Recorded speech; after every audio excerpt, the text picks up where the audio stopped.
सभी वैसे स्टूडेंट जो बीपीएससी के लिए इंटरेस्टेड हैं, जो बीपीएससी दे रहे हैं, जो आगामी वर्षों में बीपीएससी देंगे, उन्हें ये वीडियो ज़रूर देखना चाहिए और आपको सुनना चाहिए।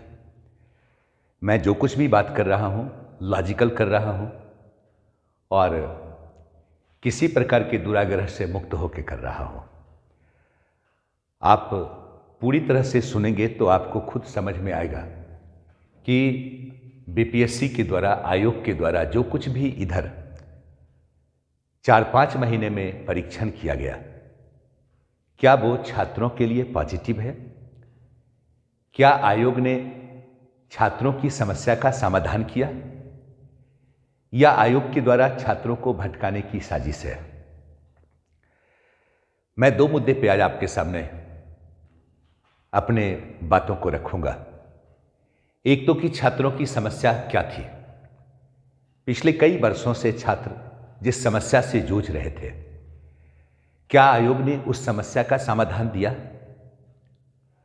और जो समाधान दिया, क्या वो समाधान बिहार के उन छात्रों के लिए जो बीपीएससी के लिए इंटरेस्टेड हैं, जो कमीशन के लिए इंटरेस्टेड हैं, सिविल सर्विसेज के लिए इंटरेस्टेड हैं, एक पैटर्न के सभी एग्जामिनेशन को देते हैं, क्या उनके साथ न्याय हुआ है या अन्याय हुआ है? ये डिसीजन आप करेंगे, मैं नहीं करूंगा। मैं सिर्फ दोनों पक्ष आपके सामने रखना चाहता हूं और आप इस पे खुद विचार करेंगे कि क्या पॉजिटिव और क्या निगेटिव है। पिछले कई वर्षों से जो छात्र समस्या से जूझ रहे थे, वो समस्या क्या है? एक तो पहली समस्या क्वेश्चन लीक का मामला। 66 में क्वेश्चन आउट हुआ, 67 में क्वेश्चन आउट हुआ। 66 में कट ऑफ 108, 67 में कट ऑफ 113।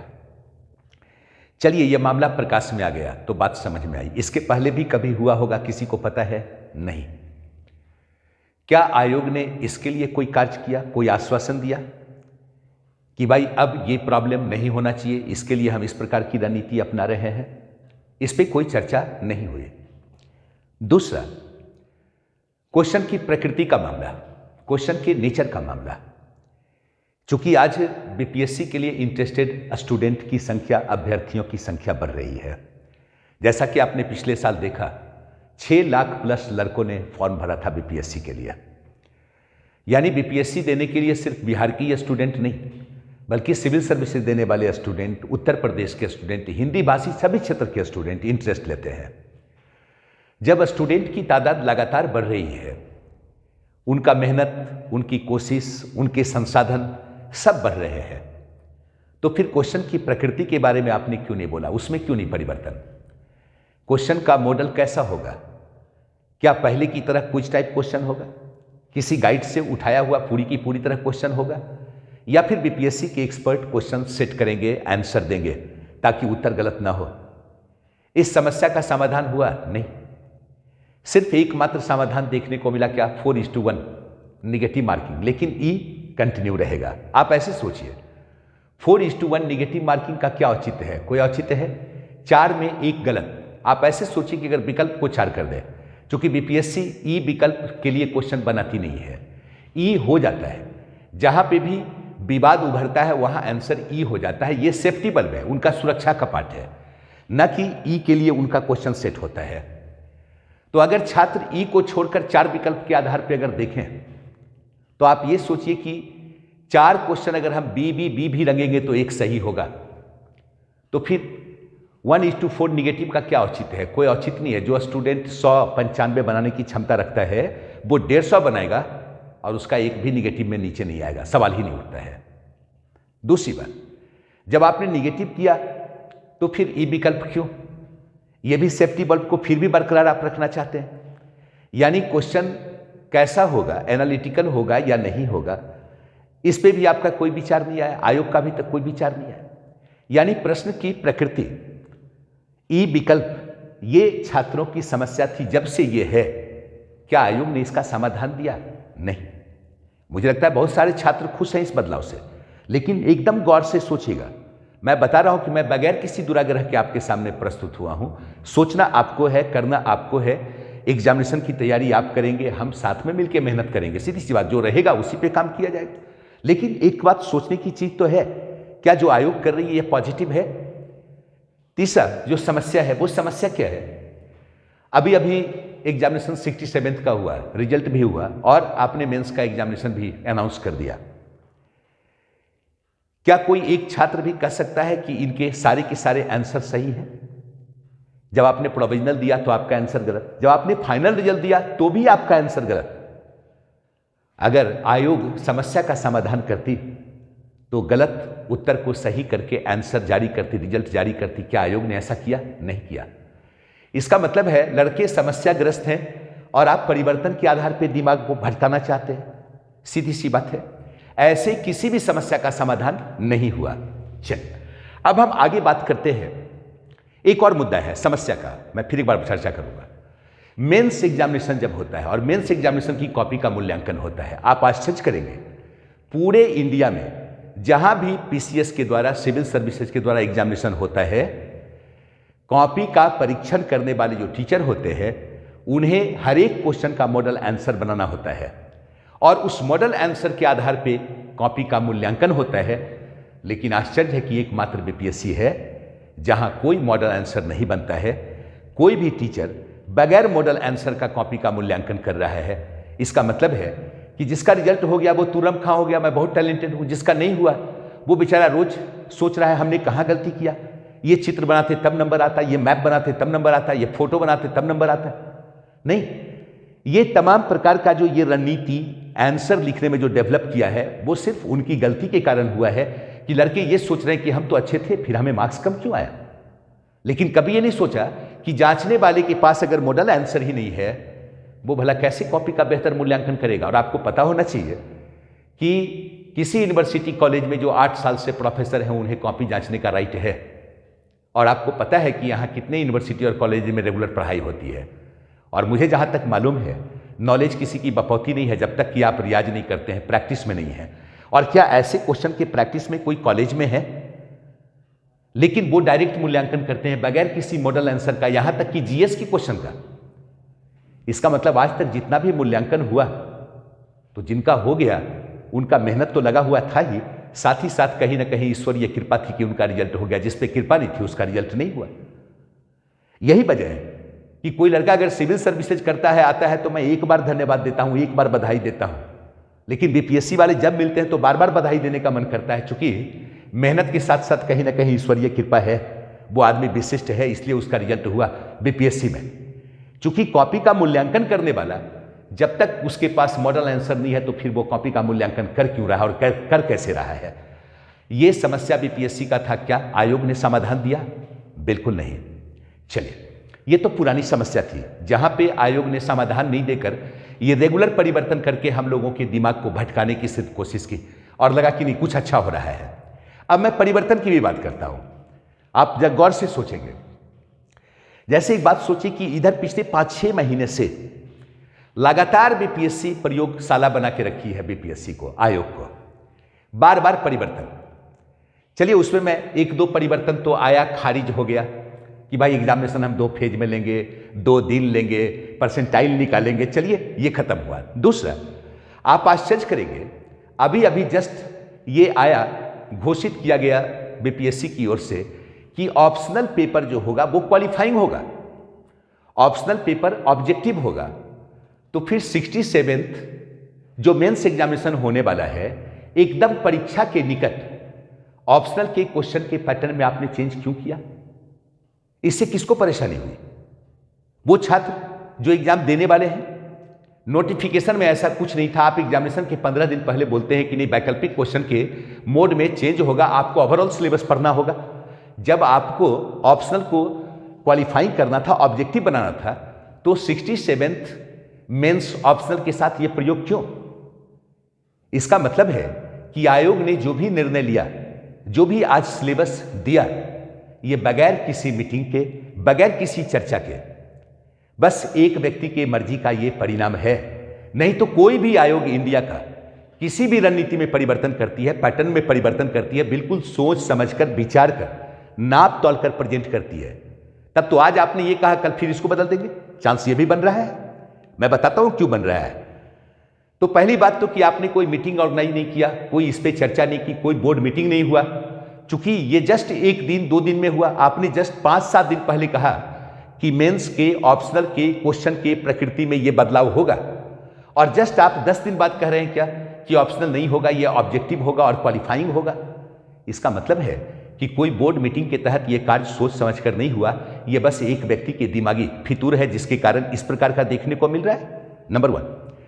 नंबर 2, आप ऐसे सोचिए, इन्होंने कहा क्या मेंस का जो ऑप्शनल होगा वो क्वालिफाइंग होगा। चलिए, ये लोगों को भी अच्छा लग रहा है, लड़कों को भी काफी अच्छा लग रहा है, इसमें कोई दो मत नहीं है। लेकिन मैं एक बात पूछता हूं, पूरे इंडिया में किसी पीसीएस एग्जामिनेशन में ऑप्शनल क्वालिफाइंग है? क्वालिफाइंग होता है वो सब्जेक्ट जो नेसेसरी होता है। यानी बिहार में अगर जॉब करना है तो यहां के भाषा को जानना होगा, चूंकि यहां के लोग हिंदी भाषी हैं इसलिए हिंदी क्वालिफाइंग है। ऑल इंडिया स्तर पर सिविल सर्विसेज होता है तो वहां इंग्लिश और हिंदी दोनों क्वालिफाइंग है। चूंकि आप साउथ में जाकर नौकरी करेंगे, ठीक है, तमिल नहीं जानते हैं लेकिन इंग्लिश तो जानेंगे। तो क्वालिफाइंग वो सब्जेक्ट होता है जो नेसेसरी हो। और आप देखेंगे लगभग स्टेट में भाषाई स्तर पे क्वालिफाइंग एग्जामिनेशन होता है कि इतना आपको आना चाहिए, कहीं भी ऑप्शनल क्वालिफाइंग नहीं है। और याद कीजिए, सिविल सर्विसेज जब सीसैट लागू किया था, सीसैट क्वालिफाइंग नहीं था, उसका नंबर ऐड होता था। यह अलग बात है कि हिंदी इंग्लिश के क्वेश्चन के पैटर्न के कारण जो लोग प्रभावित हो रहे थे, उनके आंदोलन को देखकर बीपीएससी ने क्या किया, आईएएस ने क्या किया, सीसैट को क्वालिफाइंग किया। लेकिन वो भी क्वालिफाइंग ऐसा है कि क्वालिफाई करना मुश्किल होता है, मशक्कत करने की जरूरत वहां भी पड़ती है। ये ऑप्शनल को क्वालिफाइंग, और आश्चर्य है, थोड़ा ये भी सोचिए, आप ऑप्शनल को हटा देते, ये क्वालिफाइंग 40% पे करनी क्या जरूरत की, 100 क्वेश्चन रहेगा। आप ऐसे सोचिए कि पीटी में जीएस का क्वेश्चन 150 होता है और टाइम 2 घंटा होता है। मेंस में ऑब्जेक्टिव टाइप क्वेश्चन होगा, ऑप्शनल का 100 क्वेश्चन होगा, टाइम 3 घंटा होगा। दूसरी बात, कई ऐसे सब्जेक्ट है जिसमें ऑब्जेक्टिविटी नहीं है, आप वहां क्वेश्चन कैसे बनाएंगे, वो लड़के क्या करेंगे? जैसे हिंदी, जैसे मैथमेटिक्स, सोचने की बात है। तो फिर ये ऑब्जेक्टिविटी वहां नहीं है, फिर वहां आप क्या करेंगे? दूसरी बात है कि क्या सभी ऑप्शनल लेने वाले लड़के क्वालिफाइंग में ऑप्शनल लेंगे? मात्र 2 विषय ही रह जाएगा, हिस्ट्री और ज्योग्राफी। जो भी जीएस में पढ़ेगा, बड़ा एरिया हिस्ट्री है, ज्योग्राफी है, लोग ऑप्शनल में उसी को सिलेक्ट करेगा। आखिर इसको रखने का क्या औचित्य था? इसको हटा देते और इसके जगह पर कुछ ऐसे चीजों को लाते कि कल लड़के यूपी देते, आईएएस देते तो भी उपयोगी होता। आप इथिक्स ले आते, आप बिहार की संस्कृति को ऐड करते, बिहार का इतिहास, संस्कृति। ये लगता कि नहीं बिहार के लड़कों के लिए स्पेसिफिक है, जिसको भी बिहार देना इस पर प्रिपेयर होना पड़ेगा। लेकिन अब क्या है, कोई भी कहीं का लड़का आके देगा, बिल्कुल सहज महसूस करेगा। समझ सकते? मैं और एक बात बोलना चाहूंगा। तो मैं बात किया ऑप्शनल का, आप ऐसे सोचिए ऑप्शनल क्यों, इससे अच्छा आप ऑप्शनल हटा देते। दूसरी बात, अगर ऑप्शनल नहीं है तो आप सोचिए कि यूपी के लड़के सिविल सर्विसेज देने वाले, राजस्थान देने वाले, झारखंड देने वाले, उनके लिए बीपीएससी सहज हो जाएगा। लेकिन बीपीएससी देने वाले खाली बीपीएससी ही देंगे, वो ना यूपी देने की स्थिति में रहेंगे, ना झारखंड देने की स्थिति में रहेंगे, ना आईएएस देने की स्थिति में रहेंगे। ये सिर्फ और सिर्फ बीपीएससी का एग्जाम देंगे और कहीं का एग्जाम नहीं देंगे, और बाकी हर जगह के लड़के ये एग्जामिनेशन देंगे। इसका मतलब बीपीएससी पे और भी दबाव बढ़ेगा पॉपुलेशन का। हर एक स्टेट के लोग यहां पे आजमाएंगे। और आपको पता होना चाहिए कि हर एक स्टेट में जब बिहार के लड़के देने के लिए जाते हैं तो उनके पास 10% 15% सीट होता है, लेकिन अदर स्टेट के कोई भी आते हैं यहां जनरल में आते हैं। तो ये सिलेबस बिहार के स्टूडेंट के स्वास्थ्य के लिए पॉजिटिव नहीं है। या तो आप उसको अगर हटा रहे हैं, ऑप्शनल को हटा के वहां पे आप एथिक्स को ले आते, वहां पे आप बिहार का इतिहास, संस्कृति को ले आते, तो लगता कुछ ऐसा है जो दूसरे एग्जामिनेशन में भी काम करेगा, और दूसरे स्टेट के स्टूडेंट को अलग से पढ़ना पड़ता तो एक प्रेशर रहता।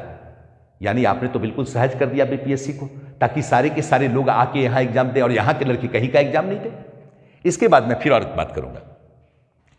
जैसे आप ऐसे सोचिए, एसे ये ऐड किया गया, बहुत अच्छी बात है, आपने एसे को ऐड किया। एसे 300 नंबर का, अभी तक एसे का कोई सिलेबस पता नहीं है, एसे का सिलेबस क्या होगा? तब तो पूरा यूनिवर्स एसे है। सोचने की बात है, आईएएस का एसे सिलेबस में आता है, आईएएस का मतलब आईएएस में एसे एक पेपर है, उसका पूरा सिलेबस डिफाइन है। आपने एसे लिख दिया, कोई सिलेबस डिफाइन नहीं, नंबर 1। नंबर 2, अब फिर वही परेशानी आएगी। अब ऐसे की कॉपी का मूल्यांकन कौन करेगा? जो मूल्यांकन करेगा, क्या उसका मॉडल आंसर बीपीएससी देगी? क्या वो आकर मॉडल आंसर देंगे? आपको पता होना चाहिए कि आईएएस का जब कॉपी का परीक्षण होता है तो जो भी टीचर वहां पे परीक्षण के लिए जाते हैं उन्हें पूरा कंटेंट्स दिया जाता है, बुक दिया जाता है, मटेरियल दिया जाता है और वो जीएस के अपने विषय का आंसर बनाते हैं 3-4 टीचर मिलकर, और तब एक मॉडल आंसर तैयार होता है। उस मॉडल आंसर के आधार पे क्या होता है? कॉपी की समीक्षा होती है, कॉपी का परीक्षण होता है। यानी मैनुअल हो, इसके बावजूद भी न्यायोचित हो, इसकी कोशिश है। यहां कोई उठे पुठे गाएगा कॉपी जांच देगा? ऐसे का क्वेश्चन तो ठीक है, यूपी में भी हो रहा है, आईएएस में हो रहा है, आप उठा के क्वेश्चन ले आएंगे, लेकिन फिर इसका परीक्षण कौन करेगा? और अगर परीक्षण होगा तो यह परीक्षण बिल्कुल ऑथेंटिक हो, इसके लिए आपका क्या प्रयास हो? आज तक जीएस फर्स्ट और सेकंड की कॉपी का परीक्षण अलग अलग विषय के लोगों ने नहीं किया, आपको पता होना चाहिए। आप ऐसे सोचिए कि एक बंदा जो हिस्ट्री जानता है, क्या वो स्टैट जानता होगा? अगर फर्स्ट पेपर का वो मूल्यांकन कर रहा है तो कैसे कर रहा है? सेकेंड पेपर में पॉलिटिकल साइंस का टीचर पॉलिटी जांच रहा है, वो बड़ा साइंस एंड टेक्नोलॉजी कैसे देख सकता है? इसका मतलब है कि मॉडल आंसर होना चाहिए। और जीएस के कॉपी के परीक्षण में तो मुझे लगता है कि हर एक सब्जेक्ट के अलग अलग फैकल्टी टीचर होने चाहिए और उनके पास बिल्कुल मॉडल आंसर हो, तब एक आप कह सकते हैं कि ईमानदार आपने रिजल्ट दिया, तो ये पॉजिटिव बात होती। ये सारी बातें सोचने की है। जब से बदलाव आया, मैं ज़्यादातर लोगों से सुना कि ये बदलाव बहुत पॉजिटिव है, बदलाव बहुत अच्छा है, लेकिन अगर लॉजिकल आप सोचिए, क्या ये बदलाव लॉजिकल है कहीं से? क्या बिहार के छात्र आईएएस देने की स्थिति में होंगे? जो भी मेहनती हैं, जो भी पढ़ने वाले हैं, क्या वो यूपी पीएससी देने की स्थिति में होंगे? अगर वो बीपीएससी की तैयारी कर रहे होंगे तो नहीं, लेकिन वही आईएएस देने वाले, यूपी देने वाले के लिए बीपीएससी आसान हो जाएगा, क्योंकि उनके सिलेबस का एक छोटा सा हिस्सा है जहां पे वो मेहनत कर रहे हैं। क्या बिहार का छात्र या बिहार स्टेट इस मुद्दे पे आज प्रयोगशाला बना हुआ है? क्या आप इसको प्रयोगशाला बनाकर छोड़ेंगे? अरे भाई, कोई एक डिसीजन लीजिए। और इतनी बार परीक्षण हुआ, इसमें कोई दो मत नहीं है कि 4-5 दिन बाद पता चलेगा कुछ और चेंज हो रहा है। ठीक है, इसलिए मैं ये नहीं बोल रहा हूं कि ये जो उन्होंने सिलेबस दिया गलत है। मैं आपके सामने एक तरफ समस्या रखा हूं जिसका समाधान होना चाहिए था, नहीं हुआ। दूसरी तरफ मैंने बताया जो बदलाव हुआ वो कितना लॉजिकल है। आप खुद सोचेंगे और सोचकर आपको फील होगा क्या पॉजिटिव है। अगर पॉजिटिव नहीं है तो पॉजिटिव क्या होगा, ये हमें और आपको सोचने की जरूरत है। आपका कैरियर है, आपको सोचने की जरूरत है, क्या ये पॉजिटिव हो रहा है? मान लिया 300 350 वैकेंसी है और आप सोचिए पूरे इंडिया के स्टूडेंट इसके लिए इंटरेस्टेड हो जाएं, बिहार के कितने छात्र सिलेक्ट होंगे? और बिहार के छात्र किसी स्टेट में जाएं, वहां बिहार के लिए कितना सीट है जहां पे बिहारियों का सिलेक्शन होगा? क्या इस मुद्दे पे कमीशन को सोचना नहीं चाहिए? क्या इस मुद्दे पे बिहार के छात्र अपने लिए सोचते हैं तो क्या कोई गुनाह है? मैं सिर्फ यही आपके सामने प्रेजेंट करना चाहता था और कुछ नहीं। पहले आप लोग आराम से सोच लीजिए। और मैं फिर एक बार बोल रहा हूं कि मैं बगैर किसी दुराग्रह के बोल रहा हूं, मैं आपके सामने सिर्फ रखा हूं दोनों पक्ष को। आप सोचिए। और क्या लग नहीं रहा है कि समस्या का समाधान किए बगैर एक नए पैटर्न की सिफारिश कहीं ना कहीं दिमाग को भटकाने की साजिश है? चलिए, थैंक यू।